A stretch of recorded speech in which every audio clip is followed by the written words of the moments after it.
Ça veut dire quoi une femme qui vous dit je veux un homme, un vrai? Ça veut dire tu vas raquer au restaurant. Tu n'es pas une femme traditionnelle si tu montes tes fesses sur Instagram. C'est aussi simple que ça. Ta copine c'est pas Cendrillon et c'est pas parce qu'elle s'appelle Yasmina que tu seras son Aladdin. Elle est pas mal celle-là.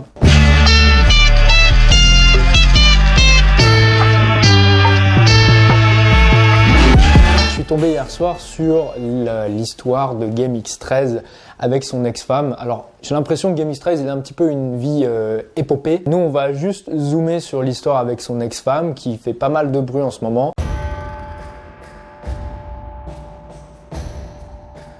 En amour, on entend souvent dire « quand on aime, on ne compte pas ». Et c'est ce qu'a fait GameX13, il n'a pas compté. Il a tout offert à sa femme, il lui a offert l'argent, voilà, des milliers d'euros en Airbnb, des restos, des villas, du shopping, un boulot, etc.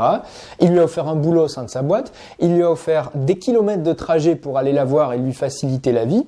Il lui a offert son moment de gloire avec le mariage, donc toute l'attention, le rêve de toute femme qui est d'avoir son mariage, nanani. Le mariage est plus important que l'homme, faut le savoir. Et il lui a offert ce dont elle rêvait le plus, apparemment, d'après GameX13, savoir une carrière d'influenceuse. 500 000 abonnés sur un TikTok, 250 000 sur Insta. Ça, c'est ce qu'a donné Abdel pour sa femme. Sa femme, qu'est-ce qu'elle lui a donné? Elle lui a donné une année sabbatique. C'est tout. Et Abdel, il le dit, ingratitude. Beaucoup de mecs sont persuadés qu'en amour, il faudrait donner sans compter.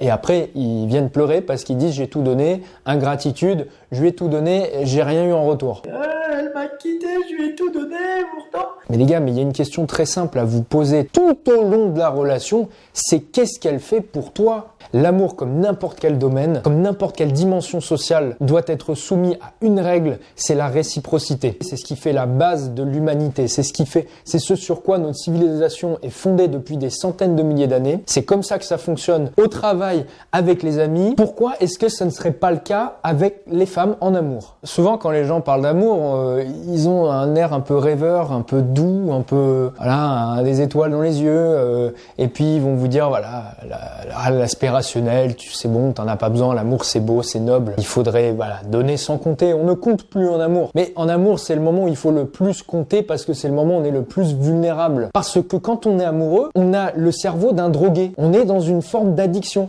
J'avais fait une vidéo là-dessus, je vous invite à aller la voir. Si vous voulez un dicton qui est vrai, c'est l'amour rend aveugle. Ça, oui, effectivement, c'est vrai. Les réactions physiologiques, le cocktail hormonal que vous sécrétez pendant l'amour, il vous rend complètement stupide. Alors, il vous motive, il n'y a pas de souci à faire plein de choses, mais centré sur un seul objet, vous en oubliez tout le reste. Les amis, la carrière, la famille, le plus important, le plus stable, pour vous concentrer, focaliser sur un seul objet. C'est pour ça qu'en amour, il faut surtout écouter les amis et la famille qui, eux, ont un avis objectif, qui n'ont pas la tête dans le guidon comme vous qui êtes obsédé par une personne, une chose, comme dans les troubles obsessionnels compulsifs, lorsque l'on manque de sérotonine. C'est la même chose en amour. On a la tête dans le guidon, on voit rien du tout. On va me dire, ouais, mais Léon, t'es pas romantique, tu sais pas te transcender pour des idées nobles, etc. Si vous voulez vous transcender pour des idées nobles, faites-le pour votre famille, faites-le pour des grandes causes qui vous passionnent, pas pour du charnel, parce que c'est de ça dont il s'agit. L'amour, c'est charnel. L'amour, c'est du désir. Je désire cette femme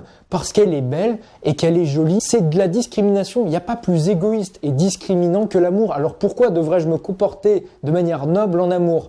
Il faut se comporter comme un comptable en amour. Les seuls à qui vous pouvez donner sans compter, les yeux fermés, tout ce que vous voulez, c'est ceux qui vous ont tout donné, c'est-à-dire vos parents. Moi, mes parents, ils m'ont donné la vie, ils m'ont donné le toit, ils m'ont donné une bonne éducation. Je leur dois tout. Et c'est de la réciprocité. Ils m'ont tout donné dès le début, sans compter. Je leur dois tout maintenant sans compter. Donner sans attendre en retour, soi-disant parce que l'amour, sentiment noble, c'est complètement débile et vous allez vous faire rouler dans la farine si vous continuez à penser avec cet état d'esprit. Parce que l'amour, c'est pas un monde féerique et merveilleux. Parce que c'est pas parce qu'une fille a l'air toute mimi et un peu timide, introvertie et traditionnelle qu'elle va pas chercher à vous bouffer si vous lui en donnez l'occasion. Ta copine, c'est pas Cendrillon et c'est pas parce qu'elle s'appelle Yasmina que tu seras son Aladdin.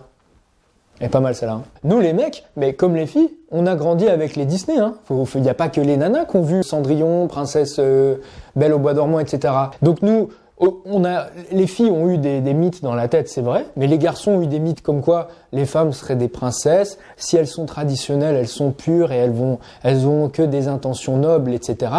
Eh ben non, c'est ce qu'on appelle le machiavélisme, c'est d'utiliser quelque chose de sacré pour arriver à ses fins. Alors c'est pas la définition même du machiavélisme, mais ça en fait partie. Et ça, c'est un grand problème chez les hommes, c'est qu'ils sont incapables de percevoir le machiavélisme chez les filles, surtout si elles sont jolies, parce qu'ils sont aveuglés par leurs désirs et ils sont aveuglés par le mythe de la femme. Si elle est mignonne, alors elle est gentille. Hein. Ce que je vois, principe effet de halo en psychologie. À partir de ce que je vois, j'en déduis des caractéristiques nobles. Si tu es belle, c'est forcément que tu es gentille et que tu es intelligente. Et à un moment, GameX13, il dit, il y a qu'une femme qui peut comprendre le vice féminin. Et il a 1000 fois raison. C'est pour ça qu'il faut demander à sa maman, toujours, maman, qu'est-ce que tu en penses? Maman, dis-moi, cette fille-là, à ton avis, qu'est-ce qu'il y a derrière sa tête? Attention, je ne dis pas que toutes les femmes ont un vice féminin. Je dis qu'il existe un vice féminin, que certaines femmes l'ont en elles, mais tout comme certains hommes ont un vice masculin. Hein, d'accord, qu'on soit bien clair là-dessus. La meilleure personne pour savoir si une fille vous manipule ou si une fille fait preuve de machiavélisme, c'est maman. Et aussi, c'est globalement les femmes. Car les femmes comprennent ce genre de choses. Moi, j'ai appris beaucoup de choses grâce à mes ex. Il y a des ex à moi qui m'ont fait voir des choses alors que j'avais déjà ma chaîne YouTube, qui m'ont fait comprendre certaines choses que j'aurais pas pu comprendre tout seul. Il fallait qu'une femme m'explique pour que je comprenne comment ça marche. Et très souvent on dit, probablement à juste titre, faut pas trop écouter les filles quand elles disent qu'elles veulent un amour parce que souvent c'est un avis un peu biaisé. Il y a du vrai, il y a du faux. Par contre, ce qui est sûr, c'est qu'il faut écouter les femmes lorsqu'elles parlent de manipulation féminine, lorsqu'elles parlent de machiavélisme amoureux. Écoutez les femmes parler de ce qui se passe au boulot lorsqu'elles sont que entre elles au boulot. Hein. La première femme qu'il faut écouter, donc, c'est maman, parce que non seulement maman, elle peut lire le vice féminin, mais maman, elle veut votre bien.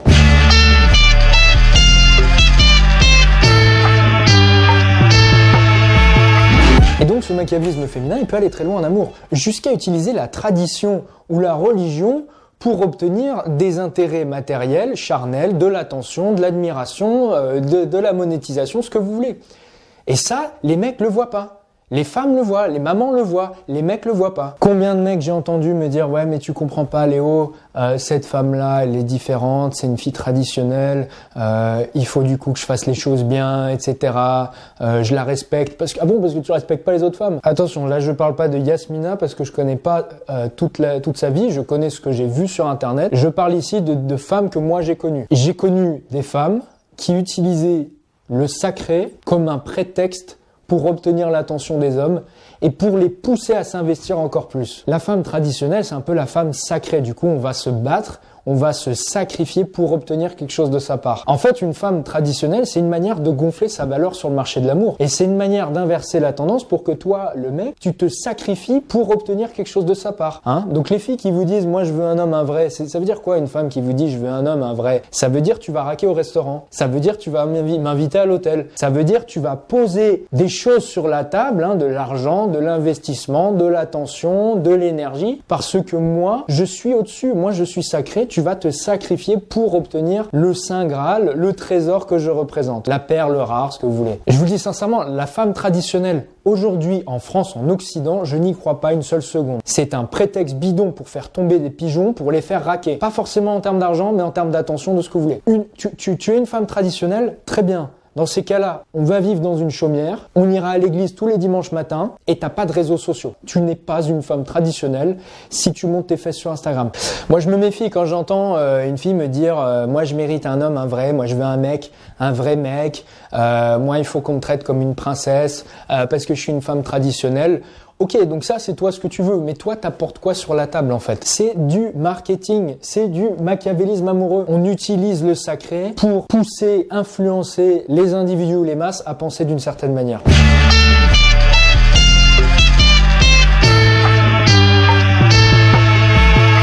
Et un dernier point sur lequel je veux finir, c'est la question de l'argent. Alors on dit souvent, j'entends souvent des mecs dire l'argent c'est le plus important avec les femmes, je vais me concentrer sur ma situation professionnelle pour séduire les femmes, comme ça une fois que j'aurai de l'argent ce sera plus facile. Alors première partie de la phrase elle est très bien, oui concentre-toi sur ta carrière, sur ta vie professionnelle. Par contre ne compte pas là-dessus pour séduire les femmes. Plus tu auras d'argent, plus tu seras un bon gros pigeon à plumer tant que tu n'auras pas compris les femmes et tant que tu n'auras pas compris comment recadrer les femmes et jusqu'où peut aller le machiavélisme féminin.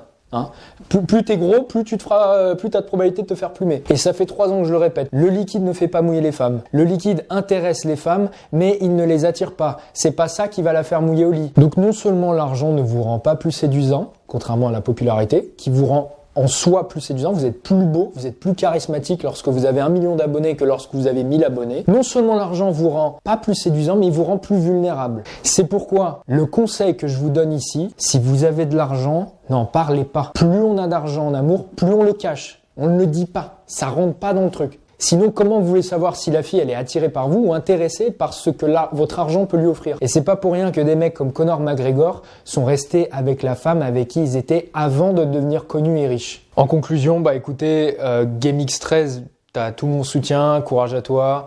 Je pense que t'es sur la bonne voie pour t'en sortir parce que t'es bien entouré, t'as ta maman à côté, j'ai vu des vidéos avec tes potes, donc ça c'est cool. J'espère que les gens apprendront de tes erreurs. Et des erreurs, on en fait tous. Moi, j'en fais encore beaucoup régulièrement. Mais comme on dit, errare humanum est, perseverare diabolicum. L'erreur est humaine. L'important est d'apprendre de ses erreurs. Pour ceux qui veulent, je viens tout juste de finir un e-book. Ça va être un condensé de petites techniques de manipulation que font certaines femmes, dans le cadre des relations amoureuses.